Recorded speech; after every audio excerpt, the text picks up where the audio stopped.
తెలివైన ఎద్దు. నా యజమాని నీచబుద్ధి కలవాడు. నేను బలంగా యుక్త వయసులో ఉన్నప్పుడు నన్ను చూసి గర్వపడేవాడు. తన పొలం పనులకు నన్ను ఉపయోగించుకొని ఇంటి చావిడిలో నాకు చోటిచ్చి ఆహారం అందించేవాడు. వయసు మళ్ళీ నేను బలహీనంగా కనపడేటప్పటికీ ఇంటి నుండి వెళ్ళగొట్టి క్రూరమృగాలు సంచరించే అడవిలో ఇలా నన్ను వదిలేశాడు. ఏమాత్రం దయలేనివాడు నా యజమాని. నేను ఒక తెలివైన ఎద్దును. నన్ను నేను రక్షించుకోగలను. మొదట నేను ఉండడానికి అనువైన స్థలం వెతుకుతాను. ఈ స్థలం బాగుంది. భగవంతుడు దయార్థ హృదయుడు. ఉండడానికి మంచి స్థలాన్నే ఇచ్చాడు. బోలెడంత పచ్చిగడ్డి దొరికే ఈ ప్రదేశాన్ని ఇచ్చాడు. ఆహా, ఈ జీవితం ఎంత బాగుంది. భగవంతుడు నన్ను ఇలా కాపాడినట్లయితే నాకు ఇక ఏ హాని జరగదు. నా యజమాని అడవిలోని క్రూరమృగాల చేతిలో చావడానికి నన్ను ఇక్కడ వదిలేశాడు. అయినా నేను బలంగా ఉండడమే కాదు, ఆరోగ్యంగా కూడా ఉన్నాను. ఏంటది? సింహమే కదా? అది ఇక్కడికే వస్తున్నట్టుంది. నేను తొందరపడాల్సిన సమయం. ఇప్పుడు నా తెలివిని ఉపయోగించాలి, లేదంటే నేను ఈరోజు సింహానికి ఆహారం అయిపోతాను. ఆహా, ఎంత బలిష్టమైన ఎద్దు! ఈవేళ మంచి ఆహారం దొరకబోతుంది. వింటున్నావా? తయారుగా ఉండు. ఈరోజు నీకు మన పిల్లలకు మంచి ఆహారం లభించబోతోంది. ఓ సింహం ఈ దారి గుండా వస్తుంది. ఆగాగు, నిశ్శబ్దంగా ఉండు, లేదంటే సింహం పారిపోవచ్చు. హే, నేను వింటున్నది నిజమేనా? ఈ ఎద్దు ఏం మాట్లాడుతుంది? నన్ను చంపి తినబోతుందా?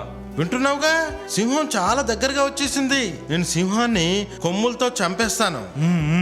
ఏమిటి ఎద్దు ఇలా మాట్లాడుతుంది? ఈ ఎద్దు నాకన్నా బలమైనదేమో.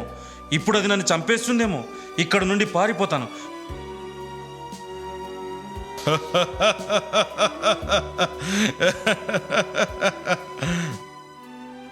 క్షమించు నక్క మిత్రమా. సరే సరే రాజా, నీవు ఎక్కడి నుంచి వస్తున్నావు? పర్వతం లాంటి నువ్వు ఎవరిని చూసి ఇంతగా భయపడి రొప్పుతున్నావు? ఓసి నక్క, నీ నోటిని అదుపులో ఉంచుకో, లేదంటే ఇక్కడ నేను నిన్ను చంపేస్తాను. ఆ సరస్సు అవల ఉన్న ఒక భయంకర మృగాన్ని చూసి భయపడ్డాను గాని అంత మాత్రం చేత నిన్ను చూసి భయపడ్డానని అనుకుంటున్నావా? జిత్తుల మారి గుంటనక్క, జాగ్రత్త. భయంకరమైన మృగమా? ఏమా భయంకర మృగం? నాకు అర్థమైంది. నోరుముయ్, ఎందుకలా నవ్వుతున్నావు? ఓ పిచ్చి రాజా, నేను నీ తెలివి తక్కువతనానికి నవ్వుతున్నాను. నీవు దేనినైతే చూసి భయపడుతూ పారిపోతున్నావో అది ఏమిటో కాదు, ఒక ఎద్దు మాత్రమే. నీవు నిత్యం భుజించే ఓ మామూలు ఎద్దు. నేను నిన్ను నమ్మలేను. నీవు నన్ను నమ్మలేకపోతే నా వెంటరా, అసలు విషయాన్ని నీకు చూపెడతాను. లేదు, నేను అక్కడికి మాత్రం రాలేను. అయితే మహారాజా, నువ్వు ఎందుకో బాగా భయపడినట్టున్నావు. నా తోకతో నీ తోకను ముడివేసుకుని వెళ్దాం. నేను ముందు నడుస్తాను, నా వెనకాల నువ్వురా. నీవేమీ భయపడద్దు. ఒకవేళ ఆ జంతువు దాడి చేస్తే ముందుండి నేను ఎదుర్కొంటాను, సరేనా? అయితే సరే, పద. ఈ సింహం మళ్ళీ వచ్చింది. ఓ, ఈ జిత్తుల మరి నక్కను తీసుకొచ్చిందా? చూస్తుంటే ఈ నక్కే సింహాన్ని నా పైకి ఉసిగొలిపినట్టుంది. ఓయ్ నక్క, నేను 2 సింహాలను తీసుకురమ్మంటే ఒక్క సింహాన్ని తీసుకొచ్చావే? నక్క, నన్ను చంపాలని కుట్ర పన్నావా? లేదు లేదు రాజా, మీరు ఎద్దు మాటలు నమ్మకండి. ఓయ్ నక్క బావా, ఈ బక్క చిక్కిన ఒకే ఒక సింహాన్ని నేనేం చేసుకోను? నేను తినాలా? నా పిల్లలు తినాలా?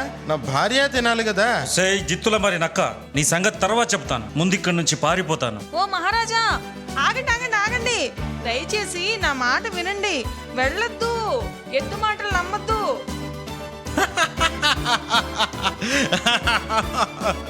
అలా ఎద్దు గట్టిగా నవ్వుతోంది. జీవితంలో ఎప్పుడైనా ఆపద సంభవిస్తే మీ బుద్ధి కుశలతను ఉపయోగించండి. నా ఆస్థాన సభ్యులారా, మీలో ఎవరు తెలివైనవారు? ఎవరు నా ప్రశ్నకు సరైన సమాధానం చెప్పగలరు?